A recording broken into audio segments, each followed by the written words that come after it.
Bonjour à tous, bienvenue auditeurs, auditrices dans notre monde de la spiritualité. Aujourd'hui, je vais aborder le thème de astre ou désastre, l'astrologie si vous aimez mieux. C'est écrit dans le ciel. Est-ce que notre avenir est écrit dans les étoiles? Dans le livre du Deutéronome, c'est-à-dire le 5e chapitre, le 5e livre de la Bible, au 18e chapitre, on peut y lire ce qui suit. Et là, c'est le Seigneur qui parle. Lorsque tu seras entré dans le pays que l'Éternel, ton Dieu, te donne, tu n'apprendras pas à imiter les abominations de ces nations-là. Qu'on ne trouve chez toi personne qui fasse passer son fils ou sa fille par le feu. Personne qui exerce le métier de devin, d'astrologue, d'augure, de magicien, d'enchanteur, personne qui consulte ceux qui évoquent les esprits ou disent la bonne aventure, ou une personne qui interroge les morts. Car quiconque fait ces choses est en abomination au Seigneur. Et c'est à cause de ces abominations que l'Éternel, ton Dieu, va chasser ces nations devant toi. Tu appartiendras entièrement à l'Éternel, ton Dieu, car ces nations que tu chasseras écoutent les astrologues et les devins. Mais en ce qui te concerne, l'Éternel, ton Dieu, ne te le permet pas. Auditeurs, auditrices, dans ces textes des Saintes Écritures, Dieu s'adresse au peuple d'Israël qu'il a fait sortir de l'esclavage de l'Égypte pour le conduire au pays promis. Et de nos jours, Dieu appelle encore des hommes et des femmes. En fait, il les sauve en les arrachant de l'esclavage de leurs péchés afin de les conduire vers cette autre terre promise qu'est son royaume céleste. Mais dans cette marche vers son royaume, il y a des choses à apprendre, des choses à conquérir, à délaisser et des choses à abandonner. Je ne veux pas m'attarder sur les superstitions ou les enchantements, car vous en connaissez peut-être beaucoup plus que moi sur les croyances bizarres des hommes et des femmes de mon temps. Comme par exemple, briser un miroir est un signe de malheur, de la pluie un jour de noces est un signe de fortune, ou encore des ciseaux qui se plantent en tombant est un signe de visite, un fer à cheval ou une patte de lapin, signe de chance dans les bingos ou dans les jeux du hasard. Faire un vœu au passage d'une étoile filante, une perséide. La peur d'ouvrir un parapluie dans la maison. Ou encore avoir dans les poches une carotte ou un oignon pour les rhumatismes, sans compter les objets sacrés des églises pour n'importe quoi, et j'en passe énormément. L'astrologie. Dans les temps les plus reculés, l'homme a toujours été préoccupé par les mystères qui l'entouraient et il a instinctivement levé les yeux vers le ciel. Et la voûte percée de milliers de points scintillants l'attirait. Et c'est ainsi qu'a débuté l'astrologie. Et notez qu'il n'y a aucune comparaison possible entre ce qu'elle était et ce qu'elle est devenue. La différence se situe entre deux mots qui ont la même consonance, astronomie et astrologie. Mais la distance entre les deux est astronomique. Les étoiles filantes étaient-elles des signes à comprendre ou à interpréter? Et ces sentinelles de la nuit ont dû souvent se poser la question. Les mages de Babylone ont été les premiers à dresser des cartes de cet autre monde qui était le ciel. Et notez aussi qu'il n'y a aucun mal en soi à regarder le ciel et à l'étudier, mais le prophète nous dit « Malheur à celui qui change le bien en mal ». Et ainsi l'astrologie a rapidement bifurqué, elle a même dérapé, c'est-à-dire que trois choses sont venues se greffer sur les cartes du ciel de l'astronomie. Premièrement, la météorologie. Deuxièmement, l'astrologie judiciaire. Et troisièmement, l'astrologie médicale. Voyons en premier l'astrologie météorologique. Des initiés publièrent les premiers almanachs et étonnèrent les Candides en prédisant les saisons, le temps qu'il va faire et les éclipses du ciel. Et les navigateurs d'autrefois, hautement tributaires du temps et des vents, consultaient le ciel pour deviner d'avance le temps qu'il fera, non seulement le ciel et les nuages, mais aussi le ciel et les étoiles.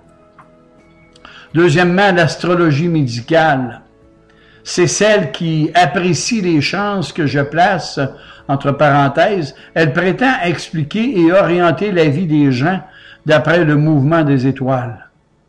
Et c'est ainsi qu'on a découpé le ciel visible en 12 portions. Mes premières failles de taille dans la chance, c'est que tout l'hémisphère austral fut oublié. Elle n'existe nulle part dans les cartes astrologiques. Et pourtant, elles sont là au-dessus de la tête des Australiens, des Sud-Africains, des Sud-Américains et de l'Antarctique, qui n'ont pas du tout le même ciel que le nôtre. On découpa le ciel visible en 12 portions, et on y introduit le Soleil, la Lune et les 5 planètes au lieu de 8 qui existent. Et c'est ainsi qu'a été créé les signes symboliques du zodiaque. Comment ont-ils été illuminés pour enfermer des groupes d'étoiles dans des dessins figuratifs purement imaginaires? Telle est l'origine babylonienne et païenne du zodiaque que le Soleil semble parcourir en un an. Mais en réalité, il ne parcourt pas du tout. Troisièmement, l'astrologie médicale. Si les étoiles avaient une influence sur les saisons, le temps, le vent, la pluie, la sécheresse ou la température, pourquoi n'en aurait-elle pas sur la santé des gens? Et c'est ainsi que des charlatans avisés manipulèrent leurs connaissances en les mêlant au secret insondable du scintillement des étoiles. Tout simplement avec leurs herbes médicinales, ils vendaient, pour ainsi dire, de la foi de bon augure, qui, en rassurant, bien, facilitait la guérison. Le filon du ciel était vraiment trop précieux pour ne pas être exploité sans vergogne, sans pudeur, par ceux qui vivent de l'inquiétude des âmes désemparées et confuses. Est-ce que l'astrologie est crédible? Et c'est la première question que l'on doit se poser, Le café. Quand je le bois le matin, il peut sérieusement être bon ou mauvais. Mais que mon avenir soit écrit dans la marque du café ou dans les poches de thé, ça, c'est pas sérieux. Les cartes astrologiques primitives sont peut-être de bons travaux, ça, je le veux bien, mais que ma destinée y soit écrite, là, je n'ai pas une poignée dans le dos. En plus, tout le reste du système astrologique du ciel est scientifiquement faux. Rien n'est demeuré fixe dans l'immense mécanique céleste. Tout a évolué et plus rien n'est semblable à la carte astrologique du ciel initiale. Cependant, elle est toujours employée par les astrologues de mon temps.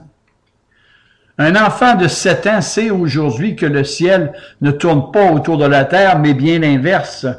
Pourtant, l'astrologie travaille toujours avec la notion du soleil qui tourne autour de la Terre, et puis le soleil n'est pas plat comme une galette, comme le supposaient les astrologues qui ont établi la carte divinatoire du ciel. Les astres qui se croisent, pour employer leur jargon, sont en réalité à des distances inimaginables les uns des autres. Contrairement aux affirmations de l'astrologie, les astres stationnaires ou rétrogrades n'existent pas. En plus, les 3 planètes Uranus, Neptune et Pluton ne figurent pas sur la carte astrologique. Et c'est à l'astrologie que vous allez placer votre foi pour guider vos vies. C'est pas sérieux, ça. Là-dessus, je dirais, pincez-moi quelqu'un et éveillez-moi de ce cauchemar. Je dirais, trouvez-moi une idée de fou et je m'engage à vous trouver des fous pour y croire. Un proverbe américain dit, ne crois rien de ce qu'on te dit et la moitié de ce que tu vois. Et puis, qui a décidé que telle ou telle conjonction d'étoiles était favorable ou défavorable? Comment pouvez-vous accepter cela, surtout lorsque des jumeaux naissent sous la même étoile à la même heure comme Ésaü et Jacob? Et pourtant, ces deux-là ont eu des destinations diamétralement opposées. Et c'est ainsi que les astrologues arabes, juifs et chrétiens du Moyen Âge s'accordèrent pour prédire la fin du monde pour le mois de septembre 1185. Et nous sommes tous encore là. Des astrologues plus sérieux avaient prédit un déluge universel pour le mois de février 1504. Et le docteur Auriol de Toulouse, lui, il construisit un bateau, une arche pour sauver sa famille. Mais presque pas de pluie ne tomba sur Toulouse ce mois-là. Et bien que Saturne, Mars et Jupiter étaient en conjonction sous le signe du Poisson. Oui, elles étaient en conjonction en plus sous le signe du Poisson. Et notez que lorsque les prédictions des astrologues sont confuses, il y a toutes les chances du monde qu'il y ait 50% de vrai, parce que si ce n'est pas blanc, c'est noir. Et si ce n'est pas une fille, ce sera un garçon. Une fois sur deux, bien, c'est mieux que rien. Mais lorsque leurs prédictions sont précises, eh bien là, c'est la déconfiture, pour ne pas dire la décontenance. Des astrologues américains avaient annoncé qu'en 1969, la Californie serait sous l'eau de la mer. Que de prédictions légionnaires! Nous en avons eu de ces prophètes de néant sur la fin du monde pour le 12 septembre 2012. Et comment se fait-il que nous sommes encore là? Et notez aussi qu'au travers des religions humaines, les sectes religieuses et même dans certains mouvements évangéliques, certains ont prédit des événements qui ne se sont jamais produits. Et en passant ici, dans mon pays, au Québec, ce n'est pas une loi de la laïcité dont nous avons besoin, mais bien plus une charte sur la crédulité. Il est intéressant de constater que les horoscopes publiés dans les journaux s'accordent sur un point commun. C'est qu'ils ne sont jamais d'accord entre eux. Si les astrologues seraient si forts qu'on le dit, ne croyez-vous pas logiquement qu'ils devraient prédire aussi toutes leurs erreurs de prévision? Ce qui, évidemment, ne feront jamais. Les astrologues prétendent connaître tellement de choses et de les dire d'avance, mais aucun d'eux n'a prédit le naufrage du Titanic. Aucun d'eux n'a prédit les 2 guerres mondiales, ni le nombre de victimes de ces guerres. Aucun n'a prédit la grippe espagnole des années 20, l'attaque de Pearl Harbor, ni l'attaque terroriste du World Trade Center en 2001. Et de plus, si les astrologues seraient si intelligents et si précis dans leurs prédictions, logiquement, ils seraient tous milliardaires, car ils gagneraient à tout coup toutes les loteries, et ainsi prendraient leur retraite et on serait débarrassé d'eux.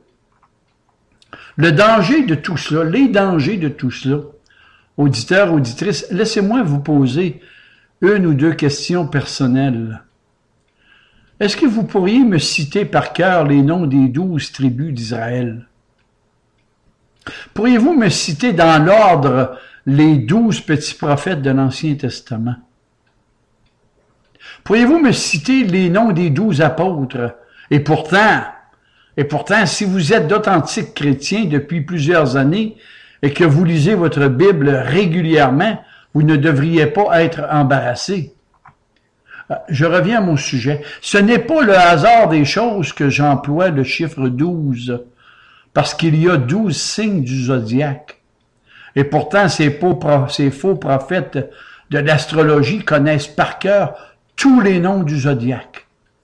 S'ils vous demandent votre date de naissance, ils vous donnent immédiatement le signe correspondant. Le domaine de l'astrologie et de la sorcellerie est très lucratif pour eux. Nommez-moi un enfant autour de vous qui ne connaît pas 12 animaux du Jurassic Park, ou 12 personnages d'Harry Potter, ou encore 12 personnages de Star Wars. Tout le système est basé sur l'enchantement, la féerie et le mensonge. Et la plus grande victoire du diable sur l'homme a été de lui faire croire qu'il n'existe pas. Oh, vous savez, j'ai encore beaucoup de vérité à vous dire là-dessus, mais j'aurais peur un peu de vous déranger dans la lecture de votre horoscope. Ces choses sont diaboliques Et l'origine en est satanique. C'est une vieille maladie spirituelle parmi les plus anciennes qui ait troublé le cœur des hommes. Elle est dangereuse parce que dans l'astrologie, l'individu est le centre d'attraction. En fait, il en est le sujet de prédilection de lui-même. Ce que veut le lecteur d'horoscope, c'est qu'on annonce son horoscope à propos de sa vie, de sa santé, de son avenir, de son travail, de ses amours. C'est là le centre égocentrique de l'astrologie. Et j'oserais ajouter même sa religion et son Dieu à lui. Elle est dangereuse parce qu'elle crée une vue fataliste de l'esprit. Elle vole la liberté des choix de l'individu et en plus, elle crée une dépendance astrologique d'où le cœur de l'homme devient une tour de Babel parce qu'il a ouvert une boîte de Pandore venue du fond des enfers. L'origine de ces cultes sataniques remonte de très très loin. Je dirais au tout début de l'humanité dans la Genèse, lorsque nos premiers parents ont été séduits. Souvenez-vous de cette phrase, le serpent ancien qui leur disait « Vous serez comme des dieux, vous serez comme des dieux ». Et de nos jours, c'est le même langage. C'est de se passer de Dieu pour avoir accès à la connaissance, et c'est ainsi que l'homme croit être le maître de son temps et de son destin. Il domine tout, absolument tout pour lui-même. Il n'a plus de place dans son cœur pour Dieu. Et ceux qui côtoient ou qui frayent avec l'astrologie ou ses soi-disant sciences occultes ne devraient jamais oublier qu'ils consultent l'adversaire de Dieu pour leur vie. Car c'est la parole de l'adversaire contre la parole de Dieu. Et ces gens se placent volontairement sous la puissance du prince de ce monde, de la puissance de l'air. Et tout commerce avec ces sciences occultes produit inévitablement une aliénation spirituelle.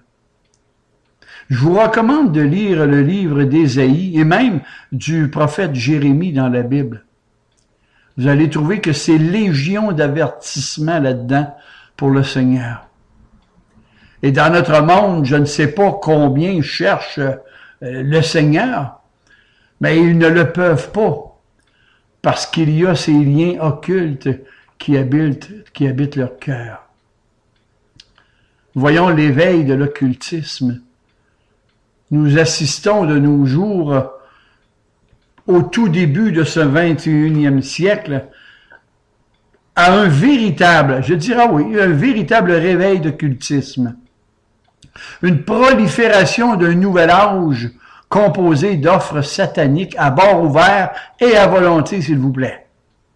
L'histoire nous apprend qu'à chaque fois que l'homme s'est divinisé, eh bien cela s'est toujours retourné contre lui dans la spiritualité, c'est-à-dire dans les décadences sous lesquelles il s'est attaché à son Dieu, à lui, créé à sa propre image. Je dirais à une doctrine de démon, nous dit l'apôtre Paul dans 1 Timothée 4, 1.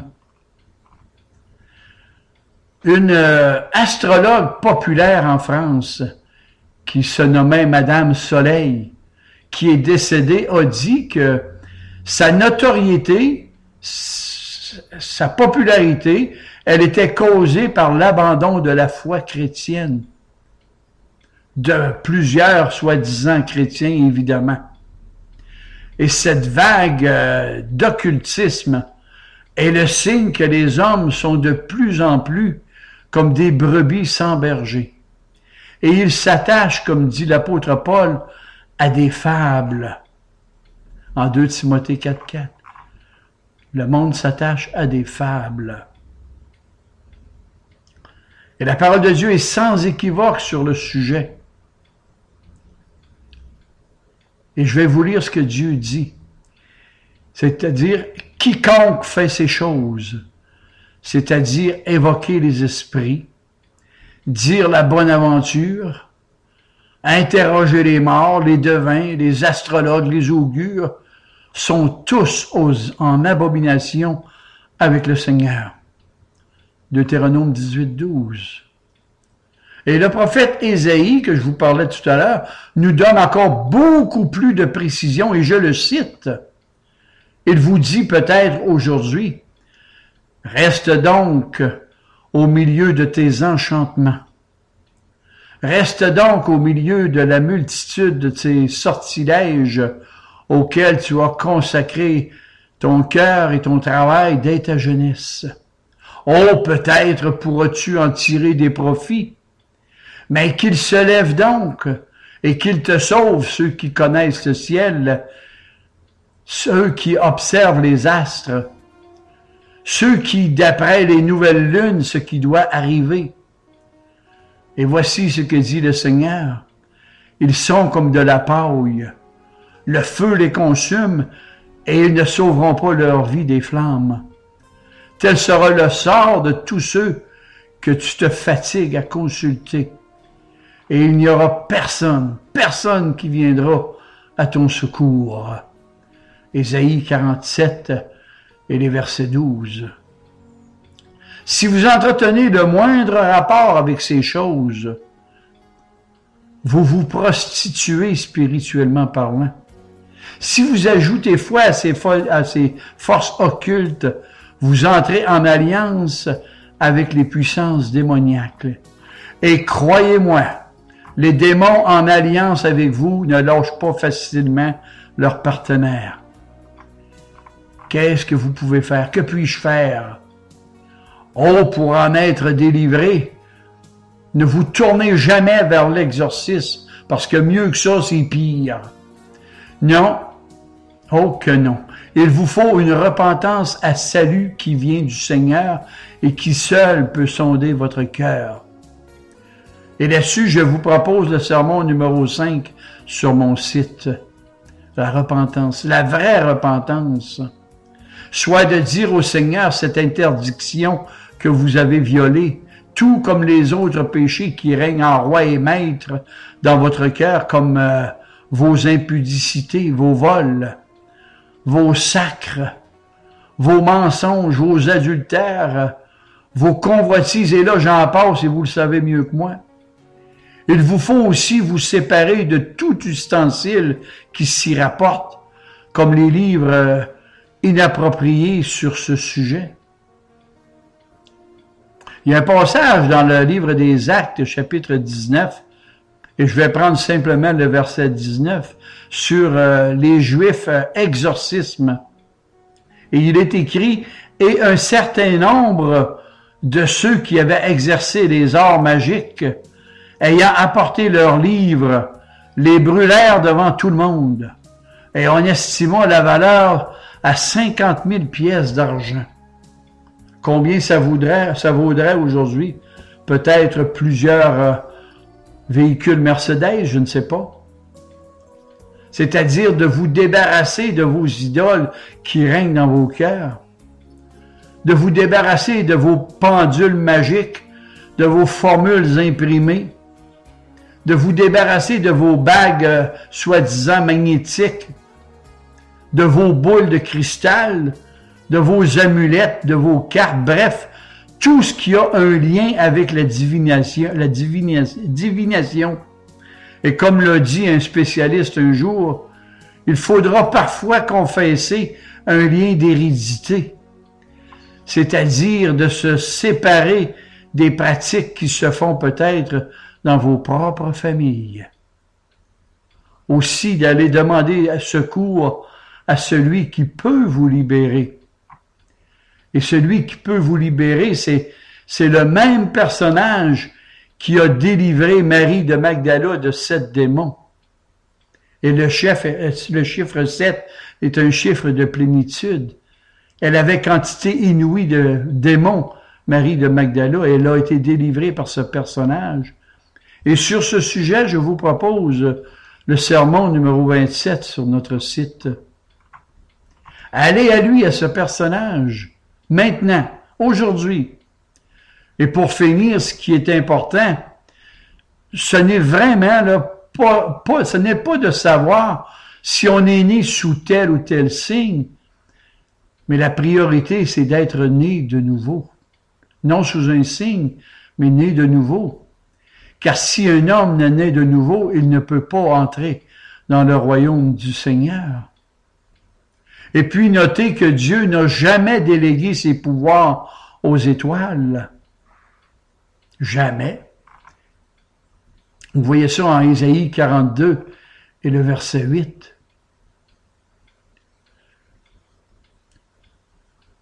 Et puis, notez que Dieu dit aussi aux vedettes de l'astrologie, si vous aimez mieux, Dieu a délégué ses pouvoirs à Jésus-Christ qui a dit « Tout pouvoir m'a été donné dans le ciel et sur la terre par mon Père » en Matthieu chapitre 28 et le verset 28. Jésus est la lumière et il est aussi la vie. En Jean 1. C'est à lui qu'il vous faut aller, pas d'autre. C'est la Bible qu'il vous faut consulter, pas les livres et ni ces charlatans démoniaques. Et je vous laisse un verset qui est de toute beauté sur mon sujet, et je vous le donne gratuitement, et je vous le cite en plus. Il dit tout simplement, « Seigneur, mes destinées sont dans tes mains. Mes destinées sont dans tes mains. » Psaume 31 et le verset 16. Jamais les étoiles des horoscopes ne vous raconteront la plus belle histoire du monde qui est révélée dans les évangiles. Jamais ces étoiles ne vous parleront de l'étoile de Noël en Matthieu 2, verset 2.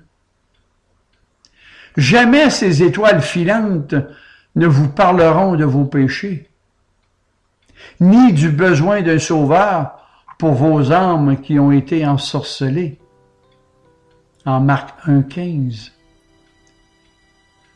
Jamais ces étoiles ne vous parleront qu'il existe une grâce irrésistible du Seigneur pour des pécheurs tels que vous aujourd'hui.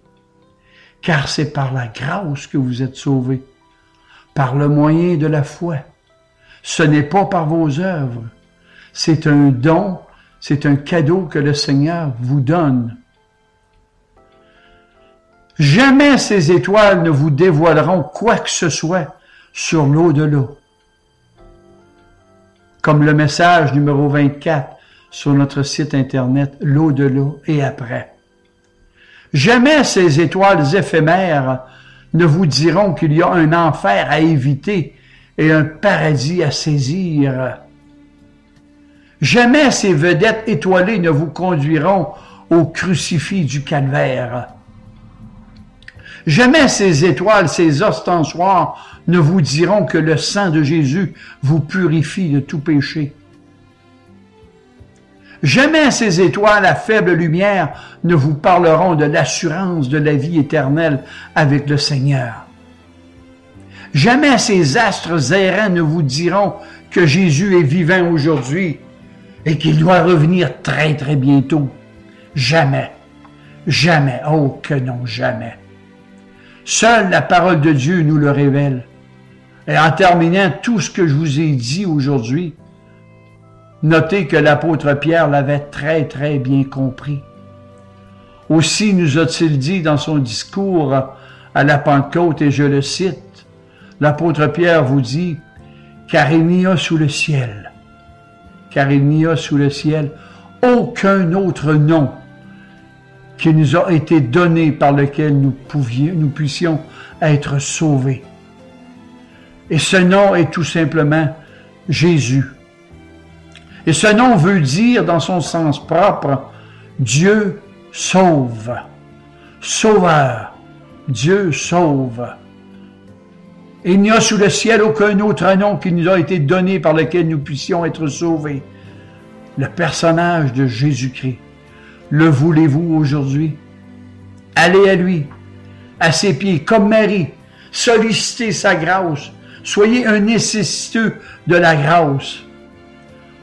Auditeurs, auditrices, bien humblement, je reconnais qu'aujourd'hui, Je vous ai parlé de façon négative de A à Z en ce qui concerne le péché des sciences occultes.